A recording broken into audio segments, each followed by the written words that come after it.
Okay,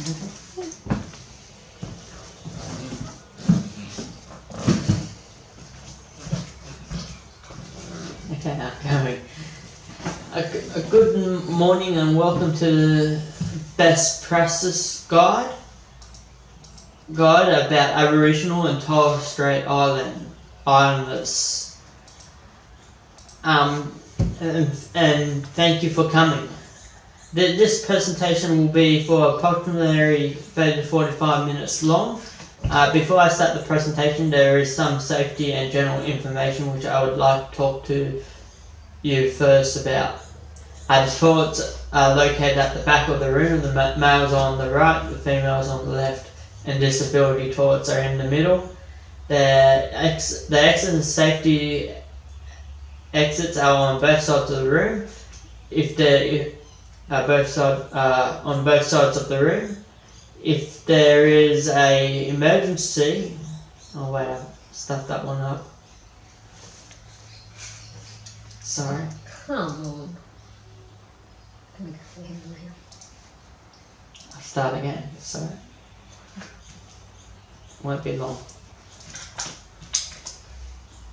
Okay.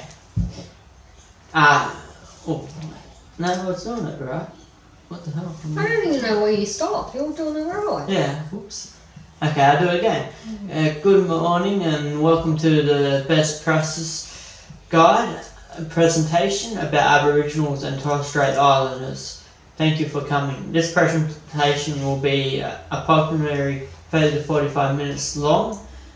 Before I start presenting, there are some safety and general information I would like to talk to you about first. Toilets are located at the back of the room, males on the right, females on the left, and disability toilets are in the middle. The exits and safety exits are on both sides of the room. If there's an emergency, you should follow safety procedures, which is the procedure is to listen to the presenter who will give you the instructions on what to happen in case of an emergency. But most of all, do not panic. Do you have any questions on the topic before I continue? No. Okay. The history of Aboriginal and Torres Strait Islander people. Before European settlement, there was an Aboriginal group called the Darkwa and Oral people living in the southwestern of Sydney. They were experts in close to shore navigation, fishing, and cooking. But actions due from European settlement, which made them more disadvantaged in society today, include colonisation, the introduction of new diseases, conflict and with the settlers and loss of land, stolen generation, and assimilation. All had effects on the Aboriginal people, which is still present today. There are many legislations which affect the Aboriginals and Torres Strait Islanders in New South Wales. These include the Aboriginal Act 1969, which is New South Wales, Aboriginal Affairs, arrangement with the states, National Parks and Wildlife Act, Aboriginal Land Rights Act, Aboriginal and Torres Strait Islander Commission Act, and the Native Title Act, which are all the legislations that affect Aboriginal and Torres Strait Islanders. When it comes to Aboriginal communities, kingship and family, all Aboriginal people know their king and their land. Family relationships are the core of the kingship system that are central to the way culture is passed on and society is organised. Aboriginal communities' kingship are the system of what governs their society interactions and particular marriage. Family to Aboriginal may include extended family, which includes parents, several children, numerous aunts, uncles, cousins, and grandparents. Kingship defines the roles and responsibility for each member of the community, but also how they interact with each other and how they should speak with each other. Trauma on Aboriginal and Torres Strait Islanders and poor health outcomes. Trauma is an emotional response to a terrible event, like an accident, rape, or natural disaster. Immediately after the event, shock and denial are typical. Longer-term reactions include unpredictable emotions, flashbacks, strained relationships, and even physical symptoms like headaches or nausea. While these feelings are normal, some people have difficulty moving on with their relationships. Emotional and physical trauma is the result of extremely stressful events that shatter your sense of security, making you helpless in a dangerous world.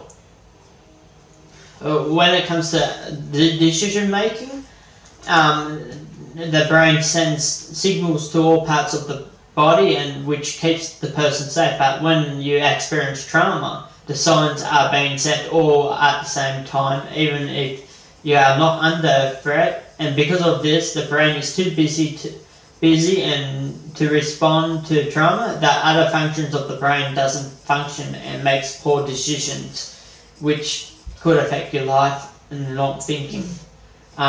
Communication and understanding. Normal emotions act as a warning signal to the brain to be cautious on what is about to happen. But when people are going through trauma, they spend a lot of time struggling to feel calm, safe, and in control. This can affect how they learn about and process emotions and understand their own feelings.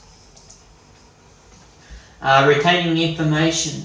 This is when the brain is being overrun with trauma, memories, or responding to trauma, and due to this, they are not retaining information as their brain is unable to process new information. Okay, protocols, Aboriginal protocols, communication processes. Silence doesn't mean that the individual does not understand, but rather than they are listening and thinking and may wait to hear others' ideas before expressing their own views. Just wait and be patient. Eye contact. Most Aboriginals believe that looking someone straight in the eye may be considered rude or disrespectful, but this does not apply to all Aboriginals or Torres Strait Islanders. Be aware that most Aboriginal and Torres Strait Islanders most of the time will agree or respond with yes when asking about confronted issues. Allow some time for trust and comfort to be developed.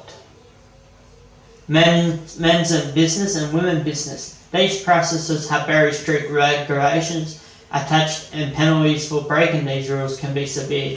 When they want to talk to another person, make sure that it is with another person of the same gender, and get permission first to talk to another person with a different gender. When having a meeting, make sure you keep the genders separate. Sorry business. It's an expression in Aboriginal what refers to a period of cultural practices and protocols associated with death. Protocols of sorry include not using the name of a person who has passed away, not broadcasting the voice of a person who has passed away, family members remaining in the house for a period of time when a death in the family has occurred, restriction on participating in non-bed-related activities or events, sometimes prohibited to depict images of the deceased person. Cultural brokers. These are people who talk to different cultures. They bridge the boarding, crossing from another person or group of people from one culture to another. In other words, if you want to communicate between one group of Aboriginal and European, they'd be there to find out how to do it with culture. Situations which arise when a culture broker may be used is when you go to an interview an Aboriginal person and the language they use is not one which you are familiar with. Most situations when a culture broker is used is when one culture has difficult understanding the other culture and they need someone who understands both cultures, like language issues, traditional cultures, and tradition one culture has and the other one culture doesn't have. A culture itself and their belief system, as this could affect their everyday life. Cultural awareness. Cultural awareness is the foundation of communication, and it is what involves the ability of standing back from ourselves and becoming aware of our culture, values, beliefs, and perceptions. Why do we do the things in that way, and how do we see the world, and why do we react in a particular way? To gain cultural awareness is to take courses and workshops on different cultures, which may assist you. You can read a book or research about different cultures, talk to a person from that particular culture, and spend some time with the people from the culture and learn about their culture and traditions. Now, mainstream systems and services impact Aboriginals and Torres Strait Islanders engagement in many different ways, and these ways include they have established a strong mistrust of the government departments and institutions. They feel intimidated, scared, as they have been abused and mistreated in the past. They feel embarrassed and anxious about non-Aboriginal services coming to their home due to mainstream service systems and services. And most Aboriginal people think it's their responsibility to take care of their people before mainstream services and systems. And most Aboriginals and Torres Strait people only want mainstream services and systems provided by their own kind and nobody else. Cultural safety. It's the concept of when an environment that is safe for people, where there's no assault, challenge, or denial of their identity or who they are and what they need. It's about shared respect, shared meanings, shared knowledge, and experience of learning, living, and working together with dignity and truly listening. Truly listening. It is also about the client feeling safe and being able to draw strength in their identity, culture, and community. There's a limit on the effectiveness of work with Aboriginal and Torres Strait Island people.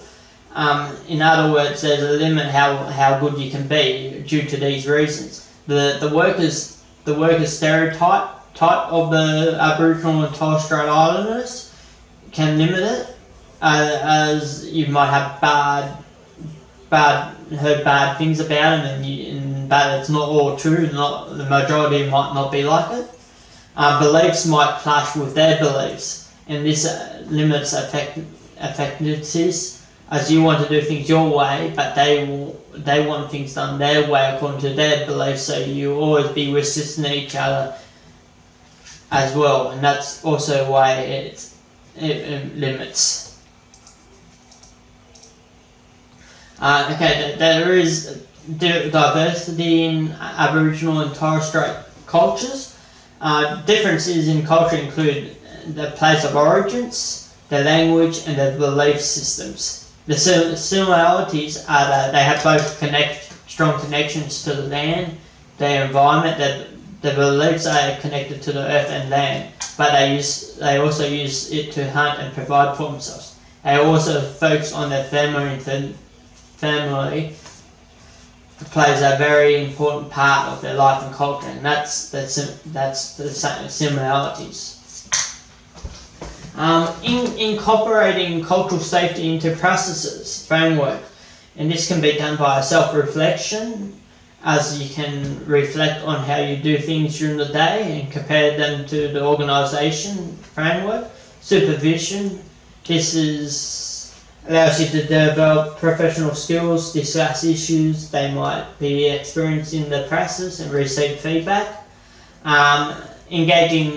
When engaging with Aboriginal and Torres Strait Islanders, you should consult the elders first on all topics. Pick a place where they feel most comfortable to meet and include the elders into the decision making program in the decision making. But also spend time to get an understanding and develop the person's trust. Important of self-reflection and promoting cultural safety. Self-reflection is very important, as this can encourage us to understand how our own culture impacts on the way we feel, think and behave, and in return it improves our professional practice. This will help us overcome barriers when working with Aboriginal and Torres Strait Islanders, as you be able to recognise your personal values, beliefs and attitudes, and you will not project this on them, and this will reduce problems. How we will evaluate and review our best practice guide is the best way is to talk to the staff in the organisation about the best practice guide and listen to their suggestions and how to improve it.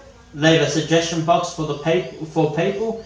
Invite Aboriginal and Torres Strait community to have their say on it, and go back to the guide and make additional changes if needed. Is there any questions? No. Very informative. Thank you for coming to Best Practice Guide and Practice about Aboriginal and Torres Strait Islanders. Thank you.